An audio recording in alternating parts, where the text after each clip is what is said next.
Je suis à la SPA de Strasbourg avec Catherine. Bonjour Catherine. Bonjour. Et on va parler d'une opération de sensibilisation. Bientôt Noël, il va y avoir plein de cadeaux sous le sapin. Et sous le sapin, on peut trouver des chats, des chiens, des lapins.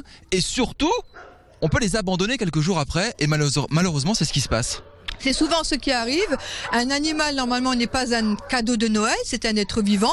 Donc, on trouve ça mignon dans la devanture du magasin, on trouve ça mignon sur Internet, on le fait venir et puis on se rend compte que ça marche, ça pleure, ça a besoin d'être promené, on n'a pas le temps, on n'a plus envie, ça passe comme une envie de chocolat qui passe une fois que les fêtes sont passées. Et l'animal dérange, l'animal est ramené à la SPA. Et au bout de quelques jours, à peine les fêtes terminées, on vient chez vous avec le chien en disant « Excusez-moi, c'était une connerie » ou alors pire, on l'abandonne.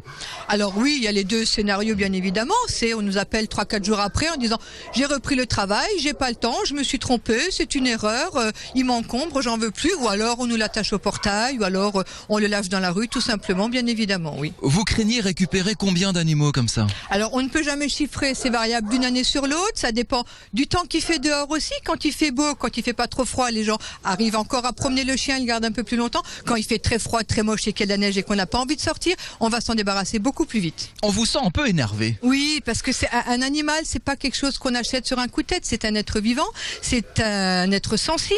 On ne choisit pas son animal parce que c'est Noël, on choisit son animal parce que dans la famille on a de la place, on a de l'amour à donner. C'est pas un cadeau qu'on emballe. Vous recueillez chaque année plus de 1300 animaux et d'année en année, c'est de pire en pire, c'est ça? Alors, c'est de pire en pire. Disons que surtout, c'est toujours la même chose. La société évolue, mais alors l'attitude des gens par rapport aux animaux reste malheureusement toujours la même. Pour beaucoup, c'est un objet, c'est un jouet. Et une société de consommation qui nous permet de changer de téléphone portable tous les 6 mois pousse malheureusement aussi les gens à changer d'animal de compagnie tous les 6 mois, comme on change de téléphone parfois. Réfléchissez bien avant d'offrir des animaux de compagnie à vos enfants pour Noël. Ce serait dommage qu'ils se retrouvent ici quelques jours après parce que c'est trop difficile ou parce que vous avez regretté votre achat. Merci beaucoup de toutes ces explications.